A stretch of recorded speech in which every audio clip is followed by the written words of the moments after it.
Syarikalah wa asyhadu anna Muhammadan abduhu wa rasuluh la nabiyya wa la rasula ba'dah. Para jamaah salat zuhur yang dimuliakan Allah Subhanahu wa taala yang saya hormati, mari kita bersyukur kepada Allah. Alhamdulillah Allah berikan nikmat kepada kita, kemudian nikmat kita syukuri lewat lisan alhamdulillah, kemudian kita teruskan dengan taat kita kepada Allah Subhanahu wa taala. Salawat dan salam mari kita sampaikan kepada Nabi kita Muhammad sallallahu alaihi wasallam. Para jamaah yang dimuliakan Allah Subhanahu wa taala, untuk siang ini saya coba untuk mengajak kepada jamaah untuk mengenal qalbun atau mengenal hati dalam Al-Qur'an.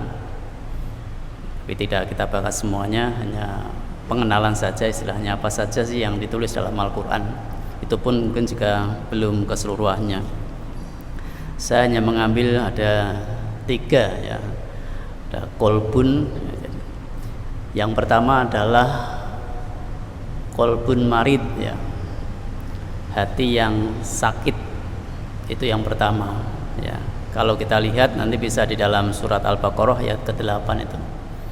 Di mana ayat ini sangat banyak rentetannya terkait bagaimana orang-orang munafik itu secara casingnya, secara lahirnya dia mengaku Islam tetapi sebenarnya hatinya memusuhi ya. Bagaimana itu terjadi di Madinah, itu sangat tampak sekali bagaimana sifat orang-orang munafik, sehingga disebut situ adalah fi qulubihim maradun fazadahumullahu marada walahum adzabun alimum bima kanu yakdzibun. Itu ya. Di dalam hati mereka ada satu penyakit, bahkan Allah tambah lagi penyakitnya, sehingga diberikan dakwah, diberikan ajakan justru membelot, justru mengajak yang lain untuk tidak ikut. Itu contoh kecil. Jadi ini ada satu penyakit bagi orang-orang munafik sehingga hatinya sakit. Yang kedua adalah, ini lebih parah lagi, itu adalah qalbun qaswah ya. Jadi hati yang sangat keras ya.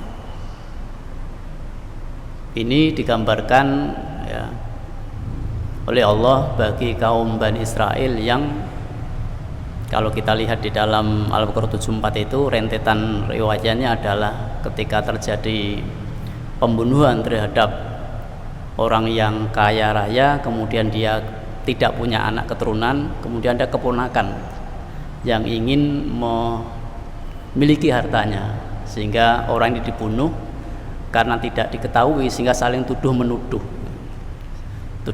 kemudian saling peperangan.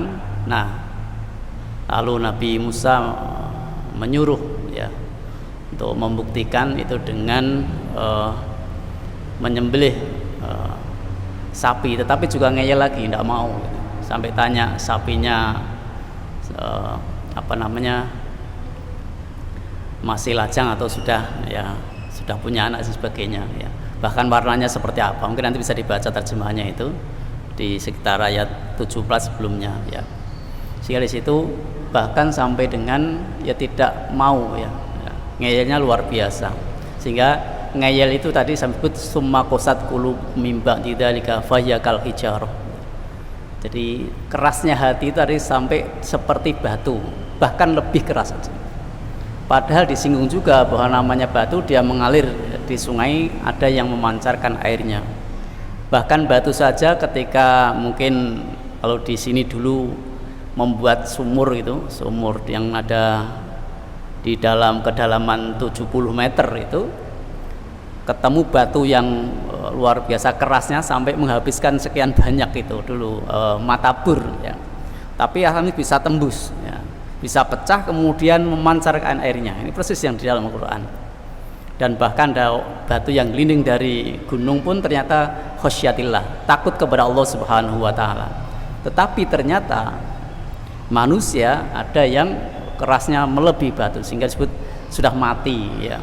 Tidak lagi dia percaya kepada akhirat, tidak lagi percaya kepada Allah Subhanahu wa taala ya. Ya contoh misalkan ya Firaun itulah. Contoh misalnya juga Namrud juga seperti itu. Kerasnya luar biasa. Bahkan tega membunuh anak-anak laki ya. tega membakar Nabi Ibrahim karena saking kerasnya hatinya sudah mati. Kemudian yang ketiga adalah ya hati yang ini cerah gitu, tentrem. Kemudian ya disebut dalam surat Ar-Ra'd adalah ala bi dzikrillah tatmainnul qulub.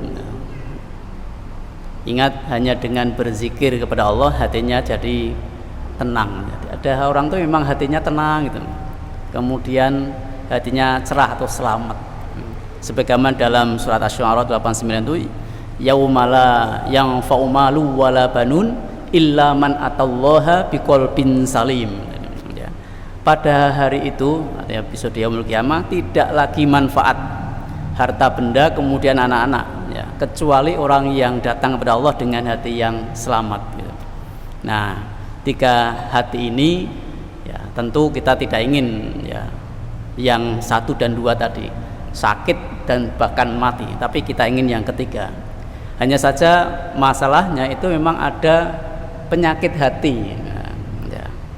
Menurut Hasan Muhammad Syarqawi itu adalah, bahkan beliau sampai menyebutkan 9, tapi diperas lagi menjadi 4 itu ya, ada 4. Di antara adalah ada penyakit hati yang namanya riya atau pamer.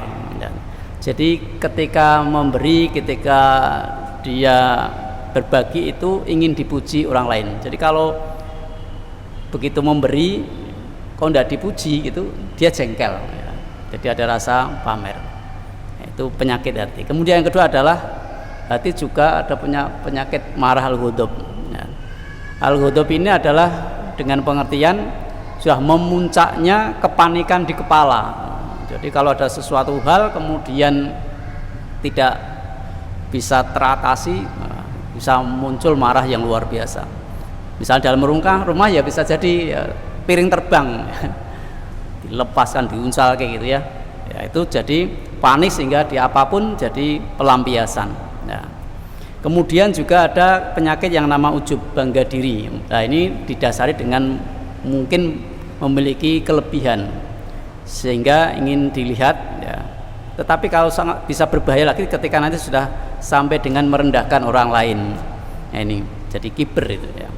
Kemudian yang keempat adalah juga tidak kalah penting, ini penyakit yang mengerikan juga adalah penyakit iri hati atau dengki.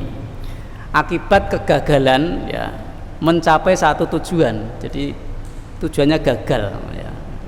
Akhirnya dia punya sifat ini. Bagaimana orang yang sukses itu, saya juga hartanya tadi contoh yang di atas tadi pengen saya miliki. Nah, bisa juga nanti menfitnah, melecehkan, melemahkan dan sebagainya. Untuk itu penyakit-penyakit ini sudah kita kenali ya, harus kita obati gitu ya.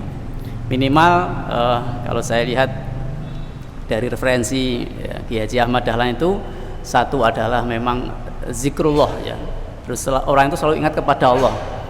Harapannya bisa menghindari penyakit ini ya. Zikrullah kan bisa berbagai macam jenisnya, bisa baca Quran, kemudian juga bisa berdoa ya, dan sebagainya gitu. Jadi ingat terus dimanapun berada ya. Kemudian yang kedua tentu ya tertib sholat ya, termasuk sholat berjamaah, kemudian sholat sunnah itu dilakukan sehingga hatinya akan terus terjaga. Kemudian yang ketiga menurut beliau adalah zikrul maut ya, selalu ingat kematian ya, bahwa kita pun apapun yang akan kita lakukan ya kita akan pasti mati ya.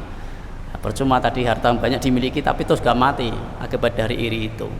Jika kita harus sering melayat orang yang meninggal, ketika saudara kita sudah meninggal, kemudian tengok orang sakit supaya hati kita lunak ya, tidak cepat marah tetapi melihat kebesaran Allah Subhanahu wa Ta'ala ya. Hal itulah yang penting.